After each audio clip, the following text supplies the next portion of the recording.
right here with the last of my 2021 favorites videos. And this is on the general fiction that I read. And the first book that, actually, where is it? I thought I had it right. Oh, there it is. Let's talk about Daughter of the Forest and Son of the Shadows by Juliet Marillier. It's like I freeze up whenever I try to talk about these books. I am just eternally grateful to Petra from Petra U for talking up this series so much.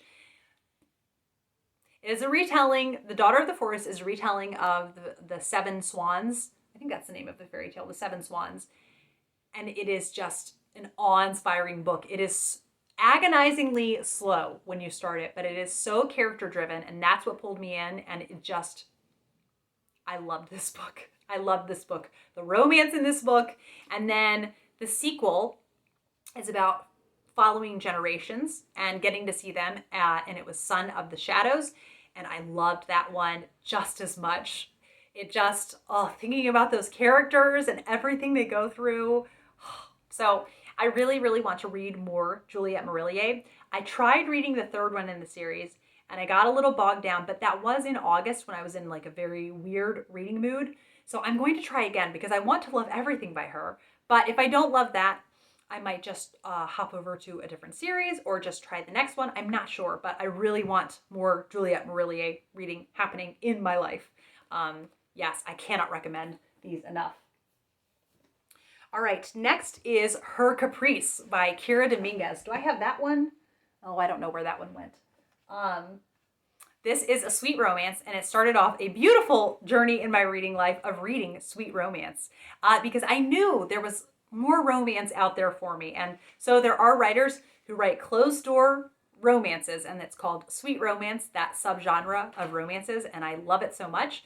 And it's set in the Regency era, and our main character has some kind of secret. You don't know what it is, but once it is revealed, it just it was so unexpected, so not what I was thinking was going to happen with this story. And I just loved being along for the ride. It is so twisty, turny, and the characters in it. And I think the thing that I thought was the strongest was her dialogue. It was just so alive, and I loved it so much. So yes, Her Caprice, highly recommend. Unfortunately, the sequel, The Telling Touch, I did not enjoy as much. But the third in the series, which is called The Sweet Rowan, I'm very excited to read. It's definitely going to happen this year. And I really, really am hoping I enjoy The Sweet Rowan more than I did The Telling Touch.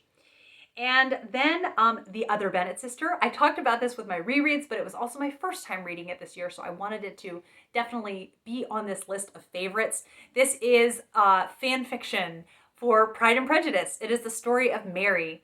It starts out at the very tail end of Pride and Prejudice, and then you get to see what happens with Mary's life afterwards. But the characters that you get to stay with a lot of this book are just, I could not have, it's like I got to handpick the characters I wanted to see a lot of. And I just love this book because you're doing day-to-day life with Mary, and it just feels so, the language feels so like Jane Austen's writing. And I reread it again in the year, and I'm planning on rereading it again this year. That's how much I loved The Other Bennet Sister. Then Julie Klassen's Ivy Hill series. So I read the first two in this, and I cannot wait to continue on with the series. And I would say that it is very, I just love the domesticity of it. And I just love having slice of life stories where you're just following, what kind of books they're reading, the food that they're cooking, the conversations they have after attending a church service, and just, I love all of that so much. So the day-to-day life kind of feel to it. And then Walking Across Egypt. This is by Clyde Edgerton, and I really, really want to read some more Clyde Edgerton. He is a Southern author. This is the story of Wesley, who breaks out of juvie and takes it upon himself to go stay with this old woman who he is pretty sure he has heard about her from his cousin. He's pretty sure she'll take him in, and it's just really funny, but it's got some really warm parts to it. It's a really quiet book. I couldn't tell you, it's just, oh, this part was amazing, or this part. It was just the whole feel of it. I just love the feel of it, and it makes me really excited to try some more books by Clyde Edgerton. And then Tale of Hilltop Farm by Susan Wittig Albert. This is the first in her Beatrix Potter mystery series. I was very skeptical about this. A Beatrix Potter mystery series, it seems like very specific, but so you are in very good hands with Susan Wittig Albert's writing. I cannot recommend it enough. She just has such a way of pulling you in, and you usually get 2 mysteries in it, but also for people who aren't hugely into mysteries, I think this is a really slice of life feeling. It's very, you're following Beatrix Potter as she's moved to Hilltop Farm and the day-to-day meanderings and happenings of this little insular community. Really, really recommend it.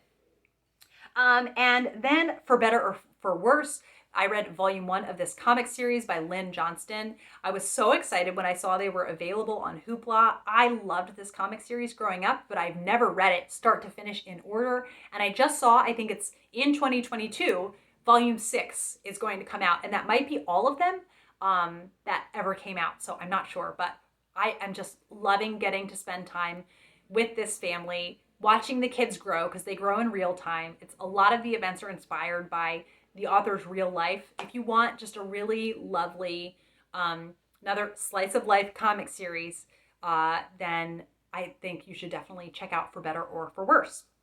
And then I read with Bree from Falling for Romance on Instagram, Thunder Heights. This is my favorite Phyllis Whitney to date. And I just loved, woman shows up at a mysterious house and she just, mysterious things are happening. She has to figure out who's good and who's sketchy. And I will eat that up. I love that stuff. So this was no different. If you love, she writes tales of gothic suspense, I think is the term that she liked to use for it.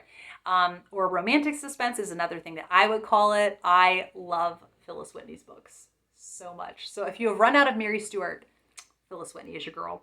Next is Unnatural Causes by P.D. James. P.D. James writes, if you just want straightforward, solid, pristine detective fiction, you should try P.D. James. So I just loved this. It had so much atmosphere to it, and I read it while I was on vacation, and it was the perfect vacation read, and I was on the edge of my seat. I had no idea what was going to happen.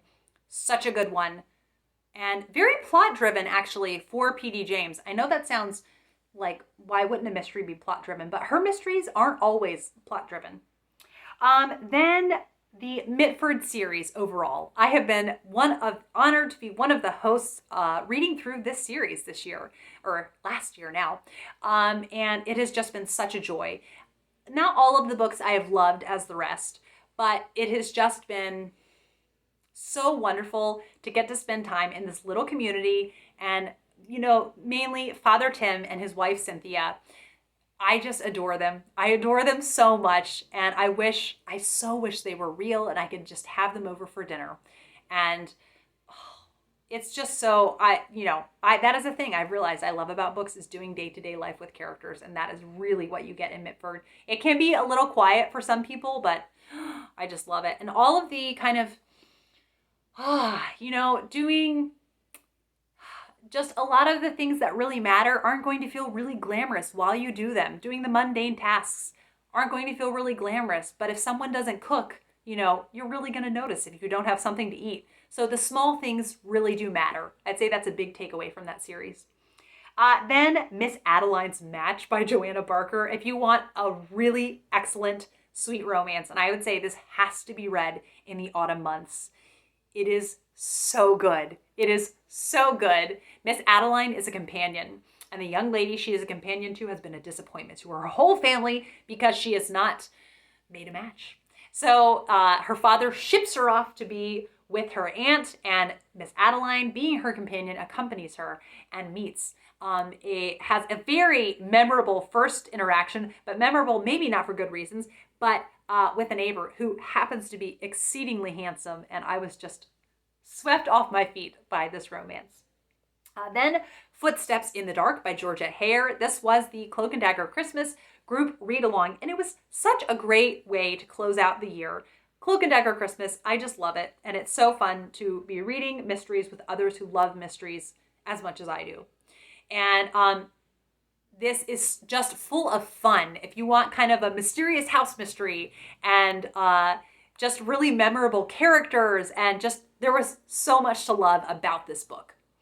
And then Heavens Above by Rhys Bowen. This I'm putting on because it is the beginning of a beautiful new series. I cannot wait to continue on with this. It's set in a very small town in Wales, and the locals they're really not happy because someone has opened up this big, tacky Swiss ski resort in Wales. So they've made it look like a Swiss chalet, like a giant one.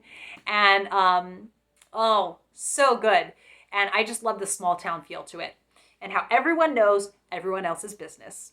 And then The Last Christmas in Paris. This is an epistolary novel, and I was not expecting to love this nearly as much as I did. It takes place all over the course of World War I, when people in the home front in England are writing to the boys away at war. And it just captured my heart, and these characters just struggling through what is a really, really terrible time in the world, and doing the best that they can, and just the heart that it has. I loved this book. And it's not full of Christmas things, but I think just the spirit of it really does make sense to read it at Christmas time. All right, the last favorite of 2021, and that is The Anonymous Apprentice by Annalee Huber. I was meaning to read an Annalee Huber book for the longest time, but I kept getting sidetracked by other mysteries. I'm so glad I finally read this. It is set at a Scottish house in the countryside. There's a whole house party staying at this big estate, and then a body is found. And the Anonymous Apprentice, our main character, she just is integral to this investigation. She has experience looking at dead bodies because her husband, who has passed away, he was an anatomist, and she would do drawings for him. And so she is just key to this investigation. And it was so pacey, and really, like, I feared for everyone's lives as I was reading this, because then they're stuck at this house waiting for the magistrate to come, and they don't know when he's going to get there, and they don't know who the killer is. The killer is still at the house. So I really, really enjoyed this. The only thing is, it was right on my threshold of kind of goriness. So I really hope the other books don't push it further. If they don't push it further, I will enjoy them. I realized I should actually ask a friend who's read them. Mel, I'm going to message her and ask her. Yes, so those were my favorites from the year. I had so much fun talking about them. Thank you, as always, for watching, and I will be back with another video soon. And here is to you and to 2022, and let's have a great reading year. Bye.